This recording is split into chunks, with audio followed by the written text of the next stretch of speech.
여러분 안녕하세요. 클래스 있는 한국사의 홍쌤입니다. 자, 지난 시간에 대한제국에 이어서 이번 시간에는 러일 전쟁과 국권 피탈 과정을 한번 배워보도록 하겠습니다. 특히 이 국권 피탈 과정은요, 여러분이 가장 잘하는 암기 파트예요. 네, 생각하지 않고 단순히 암기할 수 있는 것들 여러분을 좋아하기 때문에 이 러일 전쟁으로 시작으로 인해서 제1차 한일협약, 그 전에 한일의정서, 제1차 한일협약, 그 다음에 러일 전쟁 중간에 맺었던 가스라테프트 미략, 그 다음에 제2차 한일동맹, 그 다음에 러시아와 일본 전쟁 중에 일본이 승기를 잡고 맺은 포츠모스 조약, 그리고 포츠모스 조약 2달 뒤에 맺은 우리의 외교권이 박탈된 사건 을사늑약, 그리고 을사늑약의 부당성에 대해서 고종인 네덜란드 만국평화회의에 우리의 헤이그 특사를 파견하게 되죠. 근데 일본이 이 헤이그 특사를 빌미로 고종을 강제 퇴위시키고, 그 다음에 1907년에 정미칠조약, 즉 한일 신협약을 맺음으로써 통감들의 권한을 강화시키고 군대를 해산시키는 조치를 취하게 되죠. 그리고 나서 1909년에 경찰권도 박탈시키고 사법권도 박탈시키면서 우리나라를 이미 자기들의 식민지로 삼기 일보 직전에 갑니다. 그리고 우리가 잘 아는 1910년 경술국치 사건 있지 않습니까? 거기까지 사건을 우리가 자세하게 오늘 알아보도록 할 건데요. 자, 그럼 여러분들 준비됐죠? 자, 한번 갈까요? 다 같이. 자, 그럼 따라오시죠.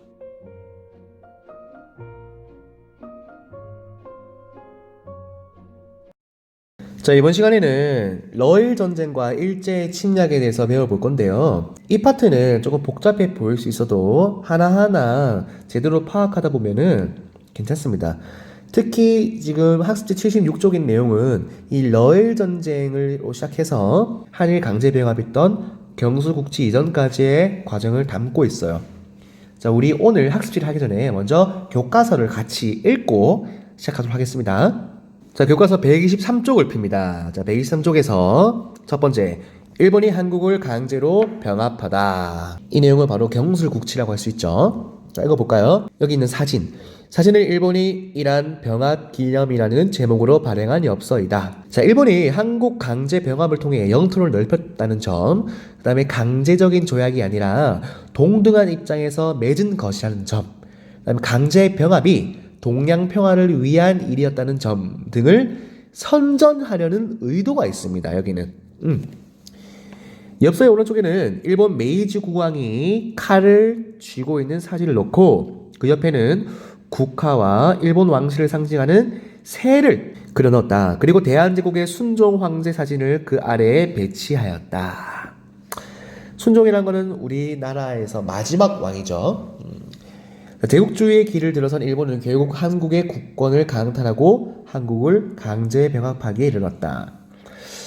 이 파트는 정말 가슴 아픈 파트기도 하고 여러분들이 저 공부하면서 역사를 좋아하는 사람이라면 정말 마음이 아플 거예요.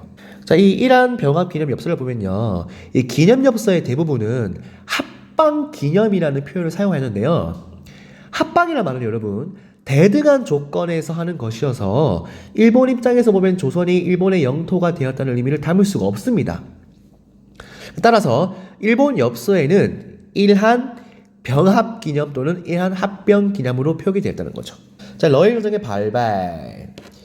일본은 청일 전쟁에 승리한 후 군사력을 키우고 한반도에 대한 영향을 강화하고자 했다. 그러나 일본은 러시아가 주도한 삼국 간섭으로 조선에서 세력이 약해졌다. 이때 어떤 반도? 요동반도를 활용하죠. 일본은 세력 만회를 위해 을미사변. 자, 을미사변 왜 일으킵니까? 명성황후가 러시아에 대해서 친러 정책을 펼치니까 일으켰죠.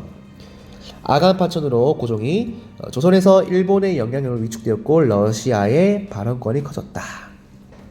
이때부터 이제 러시아와 일본의 세력 균형이 이루어지는 거죠.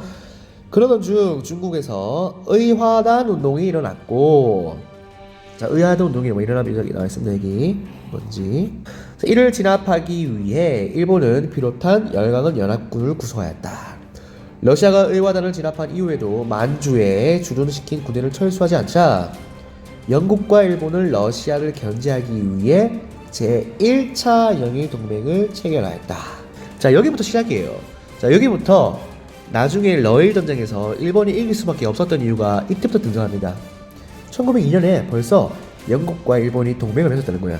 자, 이 내용이 뭐냐면 영국이 일본한테 군사적인 물자와 당시 해군, 영국의 해군 기술력이 세계 최강이었죠.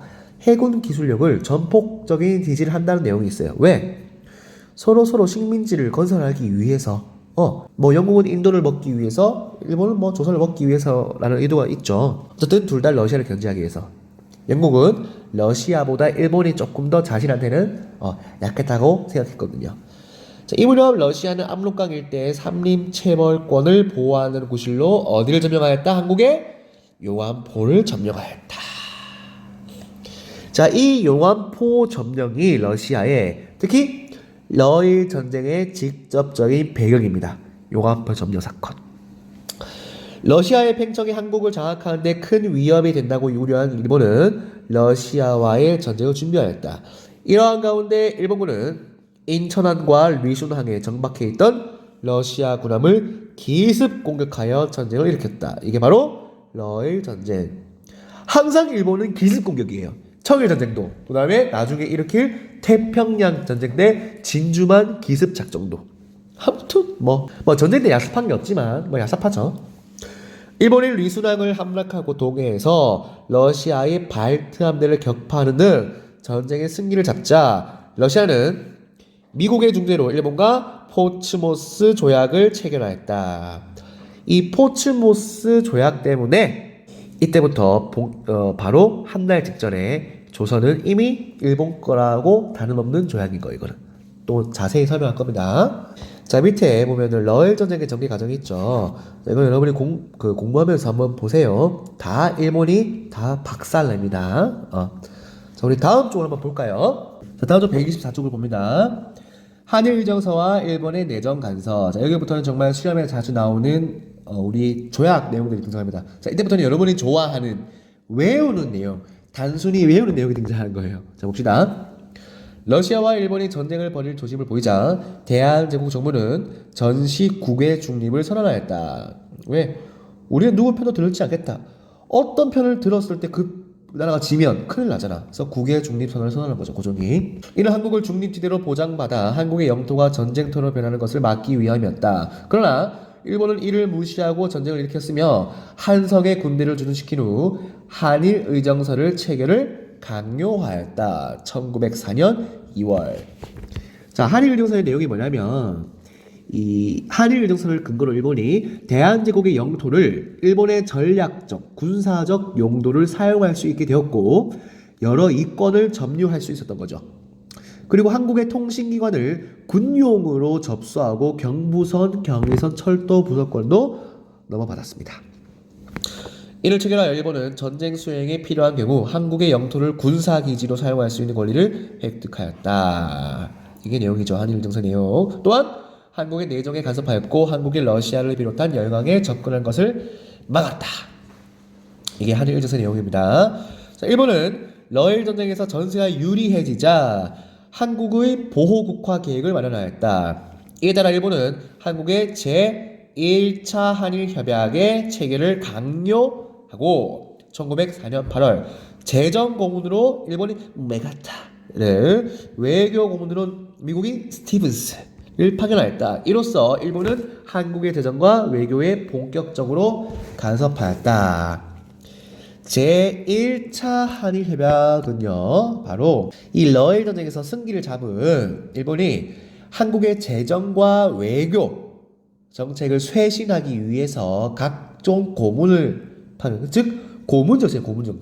고문정치 하면 제1차 한일협약이라고 하면 되고, 자, 그 다음에 일산이각과 외교권 강탈.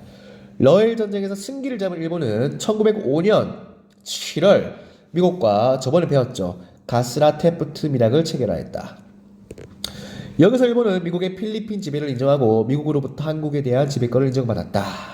이어 일본은 영국과 제2차 영일 동맹을 맺어 한국 지배를 승인받았다. 왜? 이때 영국은 인도를 가져간다. 일본은 조선을 가져간다. 이 내용이에요. 또한 러일 전쟁 이후 체결한 포츠모스 조약으로 한국을 지도 보호 감리할 권리를 보장받았다. 이런 나쁜 놈들. 이처럼 일본은 러일 전쟁 이후 열강으로부터 한국 지배를 인정받았고 곧바로 한국에 대한 보호 국가 작업을 추진하였다. 1905년 11월 일본 정부의 특사로 온 이토 히로부미는 일본군은 동원한 상태에서 고종과 대신들을 위협하고 을사늑약을 강압적으로 체결하였다. 일본은 을사늑약에 따라 한국의 외교권을 빼앗고 통감부를 설치하였다.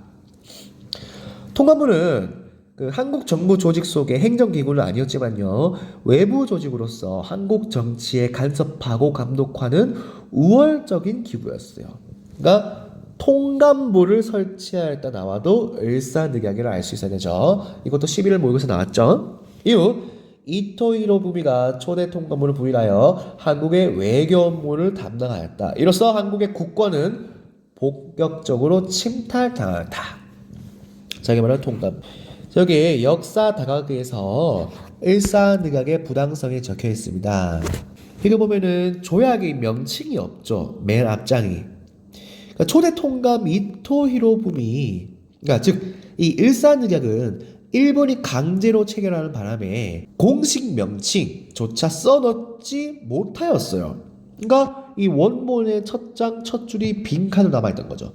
조약의 제목을 붙이지 못하였다는 점은요, 한일 양국이 조약의 등급, 성격 내용에 대해 상당히 다른 의견을 가지고 있었다는 것을 보여주는 거예요. 이거도 한번 읽어보시고 다음 쪽 봅시다. 125쪽 제목 고종의 강제 퇴위. 을사늑약이 체결되자 고종은 조약의 무효를 선언하고 국제사회의 지원을 받기 위한 외교활동을 벌였다. 자, 이때 고종은요, 을사늑약의 무효와 불법성을 알리기 위해서 이 을사늑약을 무효 공식 선언하였고요, 퇴위할 때까지 줄기차게 일본 주권 침해를 공개 규탄하였습니다. 이것도 왕으로서는 잘한 일이에요. 자, 먼저 미국의 특사를 보내 한국의 독립을 도와달라고 요청하였으나 바로 여기 보이는 헤이그 특사를 말한 거죠. 이준, 이상설, 이기종. 이미 일본의 한국 지배를 승인한 미국은 이를 거부하였다. 고종은 1907년 네덜란드 헤이그에서 열리는 만국평화회의에도 이준, 이상설, 이위종을 특사로 파견하였다. 그러나 일본 등의 방해로 성과를 거두지 못하였고 일본은 이를 빌미로 고종을 강제 퇴위시키고 순종을 지기시켰다. 이런 나쁜 놈들. 이후 일본은 정미 7조약 한일 신협약을 강제로 체결하여 통감이 한국의 법령을 제정, 고등관리 임면 등을 내정권을 장악하였다. 이어 일본은 비밀리에 부속각서를 맺어 일본인들을 각부, 차관 등 한국의 관리로 임명하였고 대한제국의 군대를 해산하였다. 이게 다 정미 7조약 내용이에요. 해산된 군인의 일부는 일본군에 저항하다가 의병투쟁에 합류하였다. 이 정미 7조약 때문에 일어나는 의병이 바로 정미의병입니다. 일본의 한국 강제 병합. 일본은 1909년부터 한국을 병합할 준비를 본격화하였다. 자, 일제는 한국의 국권을 강탈하면서 침략성을 숨길 용어를 찾았다. 병탄은 강한 나라가 약한 나라를 침략한다는 의미여서 침략성이 드러나고, 합방은 양국의 대등한 관계에서 합친다는 의미여서 사용할 수 없었다. 결국 일제는 한국을 일본 영토의 일부로 삼는다는 의미를 포함하면서도 병탄보다는 침략적 의미가 약한 병합이라는 말을 만들어냈다.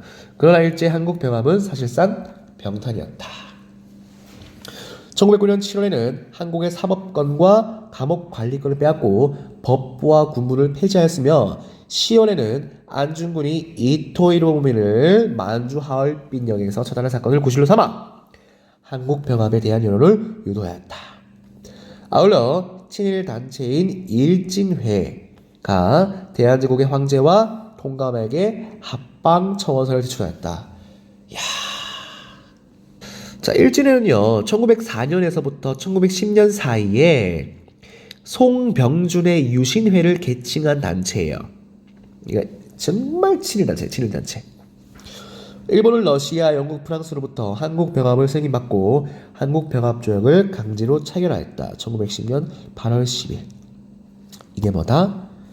무슨 국치? 경술련에 나라가 당한 치욕적인 사건. 경술국치.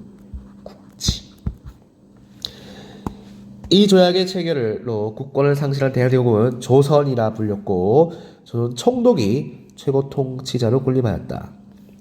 대한제국의 최고 통치자였던 고종은 이태왕, 순종은 태왕이라는 호칭으로 지위가 격하되었다.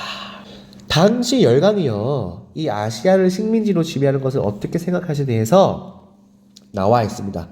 미리 말해주면 영국, 프랑스와 같은 제국주의 열강들은요, 군사력을 앞세워서 아시아, 아프리카 지역의 식민지를 건설하였죠. 이러한 제국주의 열강의 식민지배는 유럽인들의 인종적 우월감이랑 그 다음에 침략의 당위성을 강조하는 사회 진화론의 사상적 기반을 두고 있었다는 거죠. 한번 이거 읽어보시고, 자, 다음 쪽을 보시면, 자, 각종 조약 내용들이 있습니다. 자, 이 조약 내용들은 선생님과 학습지를 하면서 같이 살펴보도록 하겠습니다. 자, 학습지 76쪽을 펴겠습니다. 자, 학습지 76쪽 내용을 본격적으로 봅시다. 좀 중요한 내용들이 많으니까 천천히 해볼게요. 우리 이 파트를 공부하기 전에는 무조건 러일 전쟁을 빼내야 빼놓을 수가 없습니다. 자, 아까 교과서 읽을 때 뭐라 그랬냐면, 일단 이 러일 전쟁의 배경을 한번 살펴봅시다. 자, 러일 전쟁의 배경을 저 위에 한번 적어볼게요. 자, 러시아가 어디를 먼저 점령했죠? 그렇죠. 러시아의 용암포. 러시아의 용암포 불법 점령 사건. 자, 용암포가 어디냐면, 여기 교과서 123쪽에 이 러일 전쟁 정리과정 지도 보면 이쪽에 의주 지역에 여기가 용암포예요. 자, 여기가 용암포인데 이 용암포 지역에 예전에 기억납니까? 그 고구려 미천왕이 서안평을 점령하였다라고 한번 말했던 적이 있어요. 그 서안평 지역이 여기 용암포 지역이야. 그러니까 이 용암포를 점령했다는 거는 다분히 일본을 견제하기 위한 아주 노골적인 그런 말이죠. 그래서 일본이 당연히 여기서 당황하겠죠. 뭐고? 이거 우리 견제하려고 대놓고 오네. 그래서 이때 일본이 뭐라고 합니까? 당연히 러시아한테, 저기요, 러시아씨, 당장 철수하세요. 그래서 일본이 철수 명령이 떨어집니다. 철수하세요, 당장. 그와 동시에 이 고종이 뭐라 그럽니까? 바로 대한제국은 중립이다 하면서 국외 중립을 선언하죠. 이때 철수 명령한 다음에 이 러일 전쟁이 심상치 않으니까, 이 러일 간의 분위기가 심상치 않으니까 국외 중립 선언을 선언한 거예요. 그 다음에 터지는 게 바로 러일 전쟁. 자, 이 러일 전쟁이 이렇게 터졌고요. 자, 먼저 알아볼 게 바로 한일 의정서입니다. 이 한일 의정서는요, 이렇게 색칠할까? 중요하니까. 1904년 2월에 이뤄졌고, 자, 일본이 러시아를 기습 공격하고 한반도 내에서 한반도 내에서 군사적 요충지를 확보하기 위해 체결을 강조한 겁니다. 그러니까 내용이 다시 한번 써보면, 일본이 한반도 내에서 뭐를 사용할 수 있는 거? 군사 기지를 어떻게? 마음대로 사용할 수 있게 해주는 게 바로 한일 의정서예요.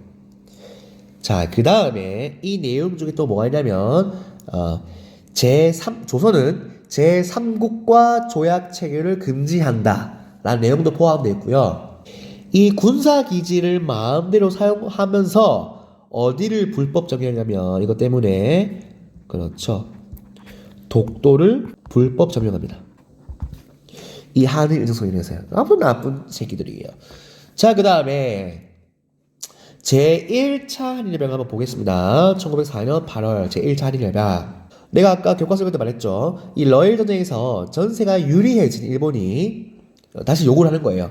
자, 이제부터 본격적으로 내전 가좀 시작하겠죠. 일본이 한국의 외교 재정 고문으로 어떤 애들을 추천한 겁니다. 자, 지금부터 이 고문 정치가 시작돼요.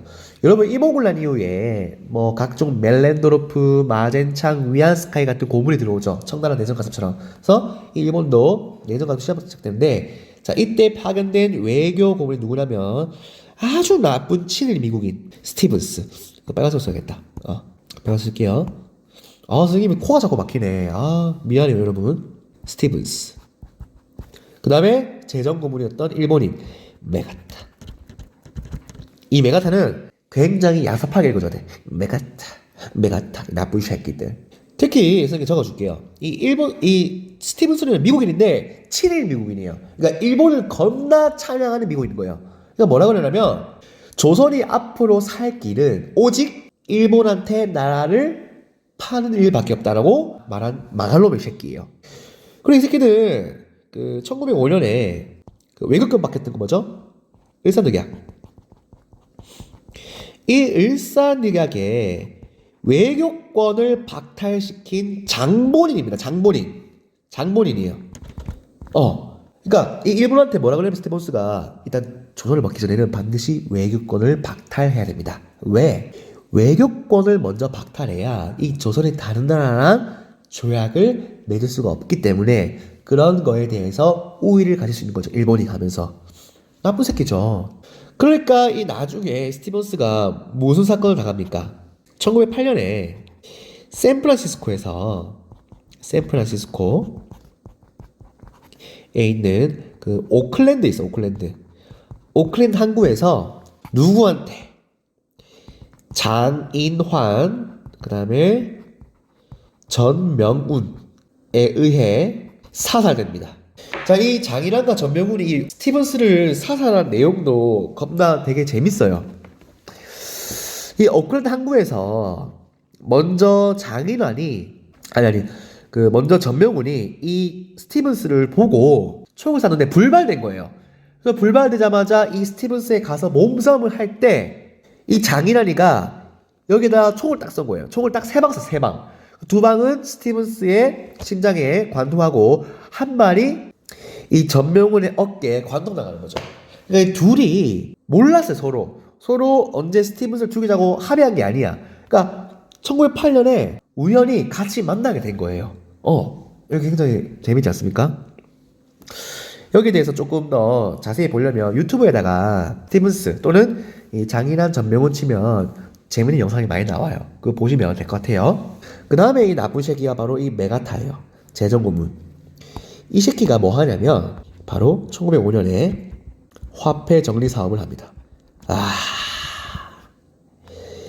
그러니까 조선의 화폐를 전부 다 일본 화폐로 돌리는 사업이에요. 한 나쁜 새끼예요.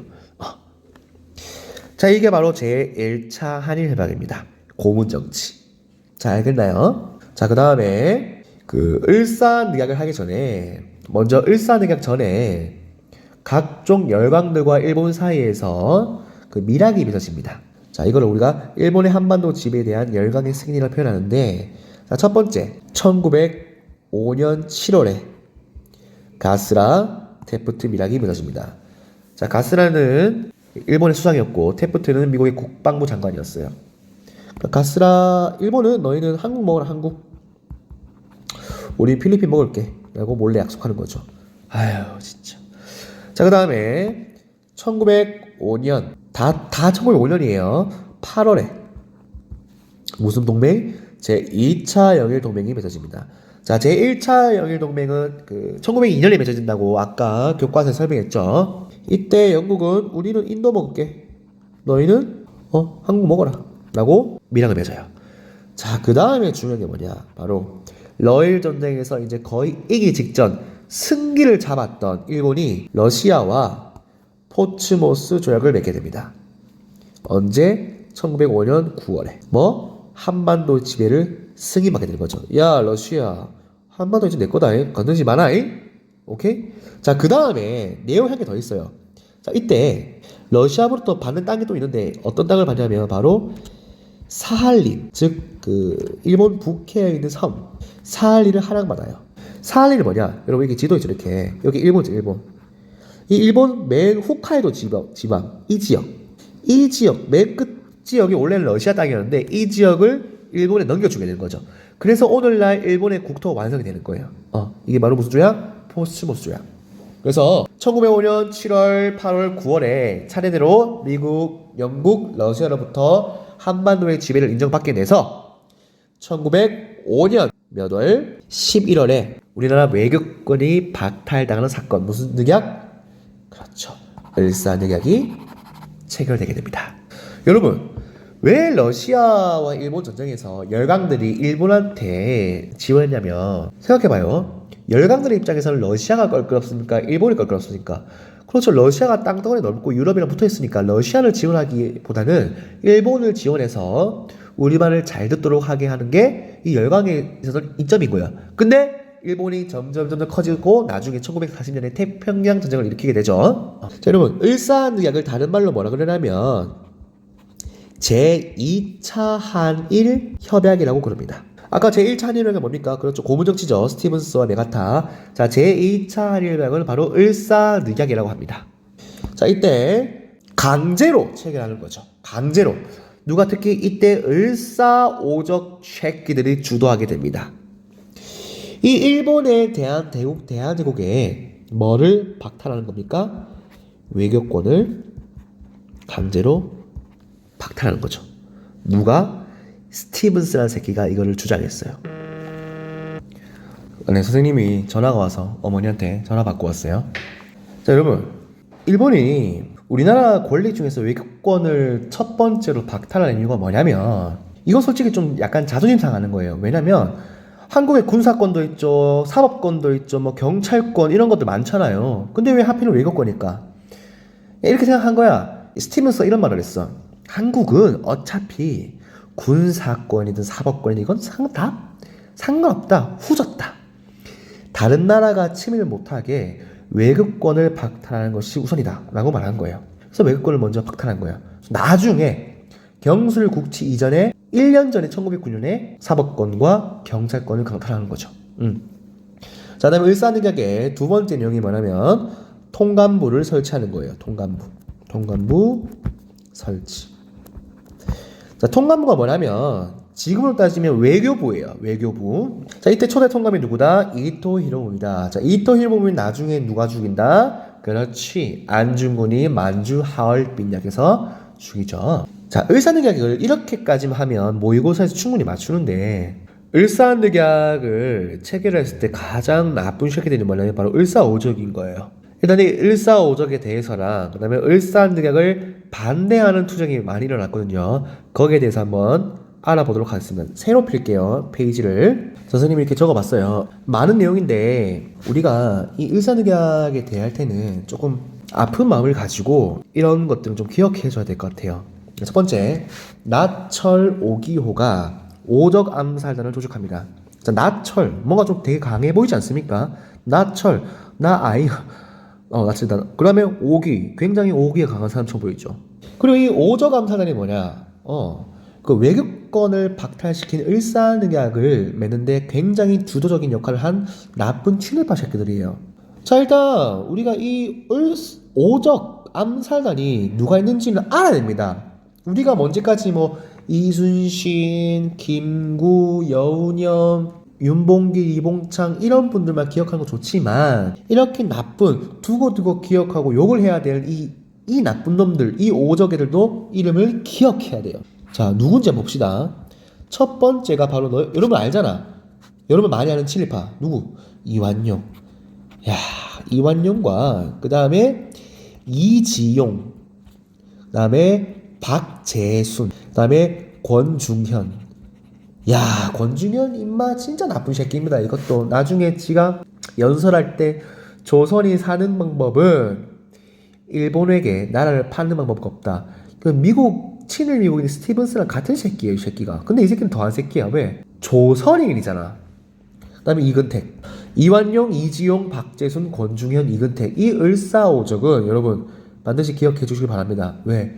두고 우리 아들, 조카들이 욕을 하고 씹어야 됩니다. 근데 얘네들의 후손이 정말 잘 살고 있어요, 아직까지. 야, 어쨌든 이 나철 오교가 나중에 대종교를 조직해서 또 항일일병운동과 무장 독립투쟁을 진행합니다. 두 번째, 고종이 당연히 고종의 도장이 없었기 때문에 을사늑약은 아니다, 강제적인 아주 효력이 없는 문서다라고 부인하는 친서를 발표합니다. 자, 이걸 어디에 게재시키냐? 바로 대한매일신보에 게재시켜요.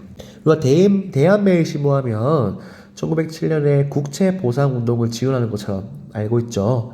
그 한민족 1천만이 이런 식이라는. 자, 그 다음에 세 번째, 조병세, 이상설, 최익현. 이 을사늑약은 부당하다고 알리고 호소하는 의사결을 파기하는 상소론입니다.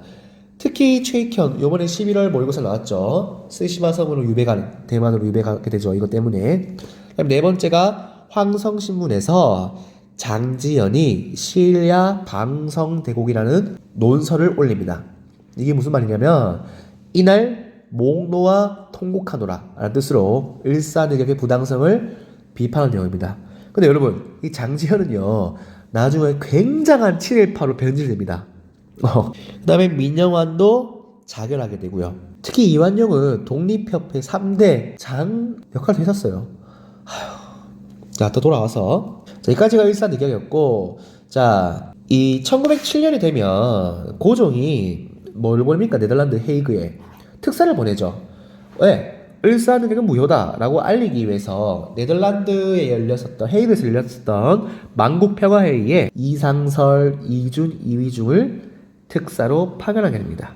여러분들 왼쪽부터 이준, 이상설, 이위중. 자, 여러분, 근데 웃긴 건 뭔지 알아요? 네덜란드는 예전부터 일본이랑 친했어요. 왜? 그 일본에 최초로 항구를 열었던 그 대지마 섬이라고 있어요. 그러니까 네덜란드랑 최초로 먼저, 미국보다 먼저 항구를 열었고 무역을 했던 국가가 네덜란드예요. 그리고 일본에는 난학이라고 네덜란드 항문이 유명하죠. 그 다음에 이때 영국과 일본의 방해가 있죠. 그리고 왜 이 헤이그 특사에서 이 만국평화회의에서 얘들을 안 반겨주냐면 이미 을사늑약으로 외교권이 박탈된 상태예요. 그러니까 이 열강들이 이 조선의 헤이그 특사를 무시하게 됩니다. 그러니까 결국엔 실패하게 되죠. 얼굴 굵어라. 자, 그러자 이 네덜란드 헤이그 특사를 몰래 보냈는데 일본에 알려지게 되죠. 그래서 일본이 어떻게 합니까? 고종을 강제 퇴위시킵니다. 그래서 순종을 즉위시키고 연호를 융희로 바꾸게 됩니다. 자, 여기까지가 이 1907년 헤이그 특사의 내용이에요. 자, 고종을 강제 퇴위함과 동시에 일본이 정미칠조약을 맺습니다. 다른 말로 한일 신협약. 정미칠조약을 맺는데요. 1907년이 정미년이에요. 자, 고종을 강제 퇴위시킨 후에 일본 강요를 체결했습니다. 자, 이 내용을 보면요.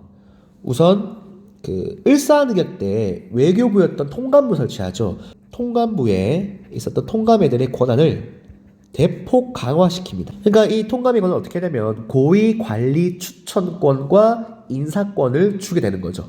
그 다음에 행정각부에 일본인 차관을 임명하게 된 겁니다. 그러니까 그 전까지는 이 정미 7조약 전까지는 우리 한국인이 있었던 고종과 보수 세력이 그 행정을 하면서 그 제1차 한일협약 때 고문들이 내정 간섭했던 거라면 이 정미 7조약 즉 한일 신협약 때부터는 본격적으로 일본인 차관이 직접 통치를 하게 됩니다.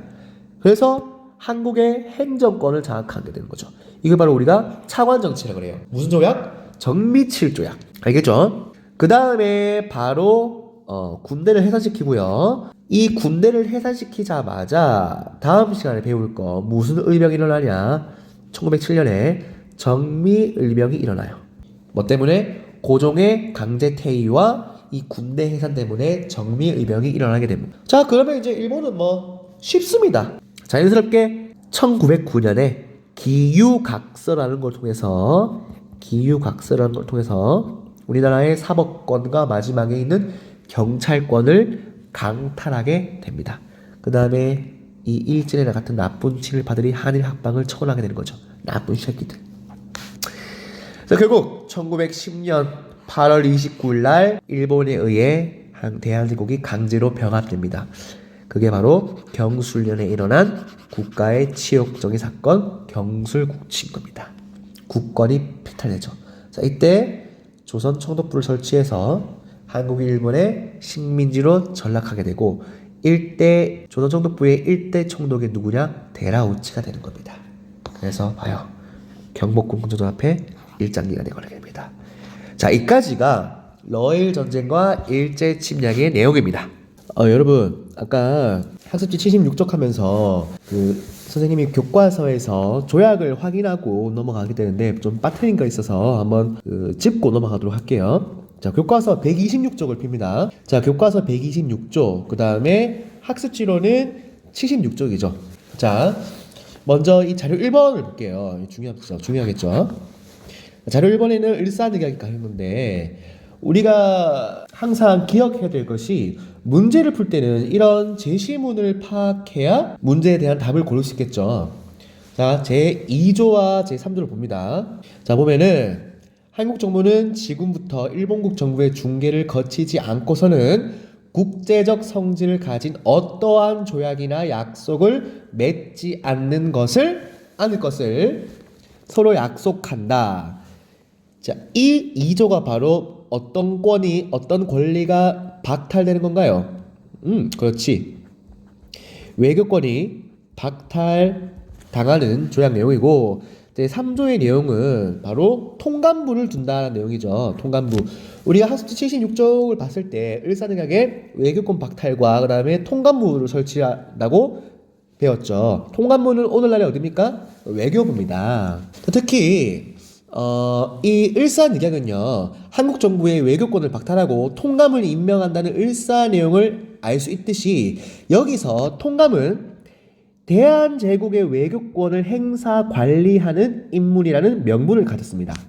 그 다음에 자료 2번 정미칠조약. 자, 우리 정미칠조약은 고종이 네덜란드 만국평화회의에 헤이그 특사를 보내죠. 그 헤이그 특사를 보낸 게 들켜서 강제 퇴위당하고, 그 다음에 이때 이 강제 퇴위를 빌미로 일본이 1907년에 정민년에 한일신협약 즉 정미칠조약을 맺게 되겠죠. 자, 이 내용을 보면요, 여러분이 좀 조심해야 될 게 있어. 통감이면 일사늑약 아니야? 라고 착각할 수가 있어. 자, 여기서 받는 거는, 자, 제1조 뭐 통감에 지도받을 거, 통감에 승인을 받을 거, 뭐 통감에 돈이로서 받을 거, 뭐 통감에 추천하는 일본인을 한국 관리에서 임명할 것. 자, 이게 키워드죠. 이 정미칠조약은 뭡니까? 통감의 권한을 강화시킨다는 거잖아요. 맞죠? 그 다음에 행정 각 부에 일본인 차관을 임명하게 되는 겁니다. 각 부 차관. 그래서 이 정미칠조약은 어떤 통치가 시작되는 거냐면 바로 차관 통치가 시작되는 걸 알 수 있어요. 그러니까 이 일사늑약의 통감은 단순히가 통감을 설치한다. 이 정미칠조약의 통감의 권한을 강화한다라는 것을 반드시 기억해 주셔야 됩니다. 자, 그리고 자료 3번은요. 그리고 이 정미칠조약의 내용 중에서 하나가 뭐라고 했죠? 바로 군대를 해산시킵니다. 그렇지. 고종 강제 퇴위와 군대 해산 때문에 일어나는 의병이 뭐다? 정미의병이다 라고 우리가 배웠습니다. 그 다음에 우리의 슬픈 조약, 한국병합조약. 한마디로 1910년은 경술년이 있기 때문에 경술국치라고 할 수 있습니다. 읽기도 싫습니다, 솔직히. 굉장히 가슴 아픈 내용이기 때문에. 자, 이 경술국치 한국병합조약으로 인해서 조선 총독부가 설치되죠. 조선 총독부. 자, 이때 당시 1대 총독이 누구였냐면 네라우치라고 하는 일본인이 있었어요. 자, 여기 보이죠? 여기 일본 측의 조서에는 일본 국왕의 서명과 어세가 찍혀 있으나 이 대한제국의 조서에는 국세 대신 행정 결제에 사용하던 칙명지보라는 어세가 찍혔습니다. 또한 순종, 당시 황제였던 순종 왕의 서명도 없기 때문에 이 조약은 국제법상 무효인 거죠. 이게 중요한 겁니다. 자, 방금 해안 126쪽의 다양한 내용에 대한 답은 선생님이 지금 보여줄 거예요. 짠! 이렇게 답을 정리하면 되겠습니다. 자, 여기까지가 오늘 러일 전쟁과 경수국치 사이의 국권 피탈 과정을 이었습니다. 자, 모두들 잘 들었나요? 자, 같이 시험 기간이 얼마 남지 않았으니까 꼼꼼히 공부해서 좋은 결과가 있도록 바랍니다. 자, 그럼 우린 다음 시간에 우리의 소중한 영토였던 독도, 그 다음에 안타깝게 간도 협약으로 우리나라를 불법적으로 뺏긴 간도에 대해서 알아보도록 하겠습니다. 자, 모두 수고하셨어요. 같이 아디오스.